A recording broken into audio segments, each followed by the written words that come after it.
नवंबर के महीने में एक और युद्ध शुरू होने का खतरा मंडरा रहा है। ईरान और इजराइल का फिर से युद्ध भड़क सकता है और उसकी वजह डोनाल्ड ट्रंप बन सकते हैं। ईरान के सर्वोच्च नेता अली खामनेई ने कहा है कि ईरान के परमाणु कार्यक्रम को लेकर ट्रंप बहुत बड़ी गलतफहमी में है। खामनेई ने कहा है कि ट्रंप और नेतन्याहू को ईरान की मिसाइल पावर नहीं भूलनी चाहिए। ईरान के सर्वोच्च नेता अली खामनेई ने डोनाल्ड ट्रंप पर अब तक का सबसे बड़ा हमला बोला है। खामनेई ने डोनाल्ड ट्रंप और बेंजामिन नेतन्याहू दोनों को जून में लड़ा गया 12 दिन का युद्ध याद दिला दिया। खामनेई ने याद दिलाया है कि कैसे ईरान की मिसाइलों ने इजराइल की कमजोर कर रख दी और फिर इजराइल इतना बिलबिलाया कि डोनाल्ड ट्रंप को नेतन्याहू के ज़हनी जख्मों की मरम्मत पट्टी करना पड़ा। आखिर खामनेई क्यों ट्रंप को याद दिला रहे हैं 12 दिन का युद्ध? क्यों खामनेई बता रही हैं कि उनकी मिसाइलों की असली ताकत अब तक अमेरिका और इजराइल दोनों ने नहीं देखी है, जिन्होंने तेल अवीव से लेकर हाइफा तक सब कुछ तहस नहस कर दिया था। ये 13 जून की रात और उसके बाद का वीडियो है, जब ईरान की मिसाइलों ने तेहरान और बाकी शहरों पर हुए इजरायली हमले के बाद नेतन्याहू के शहरों को दहला दिया था। ईरान के सर्वोच्च नेता अली खामनेई का कहना है कि वो हताश हैं। 12 दिनों के युद्ध में उन्हें ऐसा तमाचा लगा कि वो इस पर यकीन नहीं कर पाए। उन्होंने इसकी उम्मीद नहीं थी, वो हताश हो गए। ये इंसान उनका मनोबल बढ़ाने के लिए गया ताकि वो यानी इजराइल निराशा से बाहर आए। खामनेई ने आगे कहा कि वो शेखी बघारते हैं कि हमने ईरान के परमाणु उद्योग पर बमबारी की और उसे तबाह कर दिया। खैर, तुम इसके सपने देखते रहो, लेकिन तुम कर क्या रहे हो? अगर किसी देश के पास परमाणु उद्योग हैं, तो तुम उसमें दखल दोगे, उसे निर्देश दोगे कि उसे क्या करना चाहिए। दुनिया में तुम्हारा क्या काम? ईरान के पास परमाणु क्षमता है या नहीं, इससे अमेरिका का क्या लेना देना? ये दखल अंदाजी नाजायज, गलत और अहंकारी है।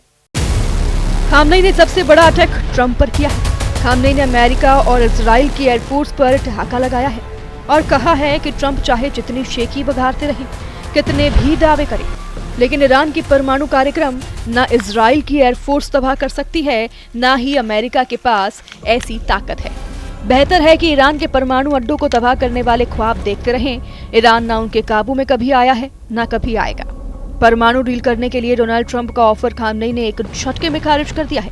खामनेई ने बहुत साफ शब्दों में कह दिया है कि ट्रंप डील मेकर नहीं, डील ब्रेकर हैं और ईरान कभी अमेरिका के दबाव में आएगा, ये ख्वाब देखना ट्रंप छोड़ दे। गाजा में 2 साल तक इजराइल की बमबारी पूरी दुनिया ने देखी है और अब भी देख रही है। गाजा में गिरने वाला हर Israeli bomb made in America है। ऐसे में डोनाल्ड ट्रंप की नीयत पर ईरान सवाल उठा रहा है, लेकिन गाजा पर डील कराने वाले ट्रंप को ईरान से डील करने की बड़ी उम्मीद है। हालांकि अब खामनेई ने ट्रंप के बढ़ते हुए हाथों को ऐसी ठोकर मारी है कि इसका मैसेज सीधे व्हाइट हाउस तक गया है और डोनाल्ड ट्रंप का रिएक्शन भी देखने वाला है। अमेरिकी राष्ट्रपति ट्रंप का कहना है कि ईरान पर इतना खतरनाक हमला करने से पहले हम ये समझौता कभी नहीं कर पाते, क्योंकि पश्चिम एशिया पर काले बादल छा जाते। हमने उनकी परमाणु क्षमता को तबाह कर दिया।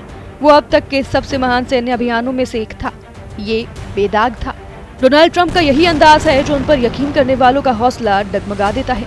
एक तरफ डोनाल्ड ट्रंप डील के लिए हाथ बढ़ाते हैं, लेकिन दूसरे हाथ से सामने वाले को धक्का देने का इरादा भी नजर आता है। ये बात ज़ेलेंस्की तो बार बार महसूस कर रहे हैं, जिन पर पुतिन से डील करने का दबाव है, क्योंकि ट्रंप भी बार बार कह रहे हैं कि अब यूक्रेन के बस की नहीं कि वो ये युद्ध जीते। इसलिए ईरान बहुत चौकन्ना है और उसके सर्वोच्च नेता खामनेई ने अपने कमांडर्स से बात करके साफ कर दिया है कि अमेरिका की मनमर्जी नहीं चलेगी। ना ही ईरान ट्रंप के दबाव में आएगा, क्योंकि अमेरिका पहले ही उसके कई परमाणु वैज्ञानिकों को मौत की कगार उतार चुका है। 13 जून 2025 को जब इजराइल ने ईरान के वैज्ञानिकों और कमांडरों की हत्या की थी, उसके बाद ईरान का बदला देखने लायक था। 13 जून की रात को ही जब ईरान ने इजराइल पर मिसाइल बरसाई तो पूरी दुनिया हैरान थी। ईरान मिसाइल अटैक का हर रिकॉर्ड तोड़ रहा था। क्या तेल अवीव, क्या हाइफा और क्या इजराइल का डिफेंस सिस्टम। ईरान की मिसाइलों ने इजराइल के हर कवच को भेदा और बता दिया कि जब उसकी मिसाइल फायर होती है तो उन्हें रोकना ना इजराइल की बस की बात है, ना अमेरिका की। 12 दिन तक ईरान के गुस्से को पूरी दुनिया ने देखा। यही वजह है कि ईरान के कमांडर बार बार ट्रंप और नेतन्याहू को आगाह कर रहे हैं। ईरान के रक्षा मंत्री कह चुके हैं कि 12 दिन के युद्ध के बाद ईरान अब डबल ताकत के साथ युद्ध लड़ने के लिए तैयार है। अजीज नसीरजादेह के मुताबिक ईरान की मिसाइल पावर 2 गुना बढ़ा दी गई है। ईरान को लेकर बड़ी खबर इजराइल की मीडिया में छप चुकी है। खबर ये कि ईरान ने अब दूसरे देशों में हथियार की फैक्ट्री बनानी शुरू कर दी है। हालांकि किस देश में इसका जिक्र नहीं किया है। ईरान के मिसाइल हमलों का ऑर्डर खामनेई ने दिया था और साबित कर दिया था कि मिलिट्री लीडरशिप को खत्म करने के बावजूद ईरान का कमांड एंड कंट्रोल सिस्टम पूरी तरह से एक्टिव है। ईरान के मिसाइल हमलों का ऑर्डर खामनेई ने दिया था और साबित कर दिया था कि मिलिट्री लीडरशिप को खत्म करने के बावजूद ईरान का कमांड एंड कंट्रोल सिस्टम पूरी तरह से एक्टिव है। ईरान जवाबी कार्रवाई नहीं कर पाएगा। ये नेतन्याहू को उनके कमांडर्स ने समझाया था। ऐसा इसलिए क्योंकि 13 जून को जब इजराइल ने ईरान पर हमले से युद्ध की शुरुआत की, तब इजराइल की एयरफोर्स ने ईरान की कई हथियार फैक्ट्रियों को टारगेट किया था। अब खामनेई की ताज़ा वार्निंग के बाद इजराइल को हर कदम फूंक फूंक कर रखना होगा। सवाल उठ रहा है कि अक्टूबर के आखिर या फिर नवंबर की शुरुआत में ईरान इजराइल की टक्कर फिर शुरू हो सकती है। एक तरफ नेतन्याहू फिर से गाजा पर चढ़ाई करते हुए नजर आ रहे हैं, तो दूसरी तरफ ईरान खुद को नए युद्ध के लिए तैयार कर चुका है। ईरान के रक्षा मंत्री अजीज नसीरजादेह कह चुके हैं कि अब ईरान के पास 100 घातक मिसाइल आ चुकी है। अगर इजराइल ने फिर हमला किया तो नई मिसाइल इस्तेमाल की जाएंगी। ईरान की असली ताकत उसकी मिसाइल है और इजराइल पर हुए हमलों की कामयाबी को देखते हुए ईरान का फोकस अब मिसाइल उत्पादन पर है। लेकिन साथ में ईरान ने अपने एयर डिफेंस को मजबूत बनाना शुरू कर दिया है, क्योंकि जून में हुई जंग के शुरुआती दौर में इजराइल की एयरफोर्स ने अपनी ताकत दिखाई थी और ईरान के ज्यादातर एयर डिफेंस वाले अड्डों को तबाह कर दिया था। इसलिए ईरान ने नए युद्ध की तैयारी के तौर पर अपने ड्रोन और मिसाइल फैक्ट्री, अपने परमाणु अड्डों और अपने रडार अड्डों को बचाने का काम शुरू कर दिया है। इसके लिए इन सभी ठिकानों को बेहतर डिफेंस सिस्टम से लैस किया जा रहा है, ताकि इजराइल अगली बार हमला करे तो ऐसे ठिकानों को बचा लिया जाए। अमेरिका और इजराइल ने स्टेल्थ विमानों का इस्तेमाल करके ईरान के कई ठिकानों को तबाह करने का दावा भी किया था। इसमें ईरान का फोर्दो परमाणु अड्डा भी शामिल था, लेकिन अमेरिका के दावे को ट्रंप का एक जनरल पहले ही पलीता लगा चुका है। अमेरिका में DIA यानी डिफेंस इंटेलिजेंस एजेंसी के प्रमुख लेफ्टिनेंट जनरल जेफरी क्रूज, जिन्हें अब बर्खास्त कर दिया गया है, उन्होंने अपनी रिपोर्ट में दावा किया था कि अमेरिका के हमलों से ईरान का परमाणु कार्यक्रम पूरी तरह तबाह नहीं हुआ है। जनरल क्रूज के अलावा navy reserve chief vice admiral Nancy ग्रेकोर, नेवी सील के प्रमुख रियर एडमिरल मिल्टन सेंडेस को भी पद से हटाया गया। ये खबर अमेरिका के हर बड़े अखबार और मीडिया में हेडलाइन भी बनी।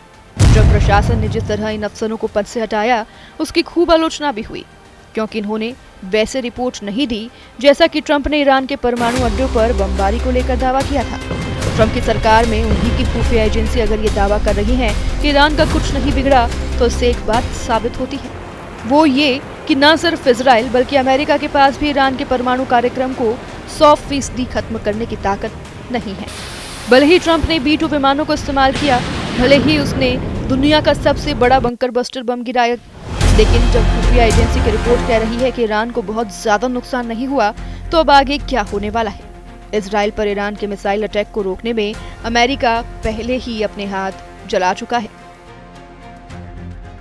ईरान और इजराइल के बीच हुए 12 दिन के युद्ध के दौरान अमेरिका का थाड सिस्टम भी इजराइल में तैनात था और इस दौरान उसने इजरायली शहरों को बचाने के लिए इतनी मिसाइलें तैयार कर दी जिनके उत्पादन करने में उसे कई साल लग जाएंगे।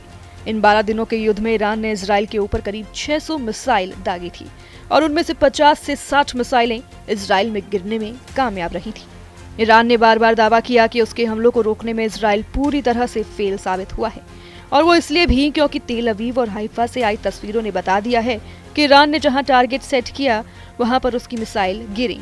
एक साथ इतनी मिसाइलों का सामना करके दुनिया को कोई भी एयर डिफेंस सिस्टम या मिसाइल डिफेंस सिस्टम क्यों ना हो, वो घुटने के बल बैठने पर मजबूर हो ही जाएगा, और इजराइल में यही हुआ।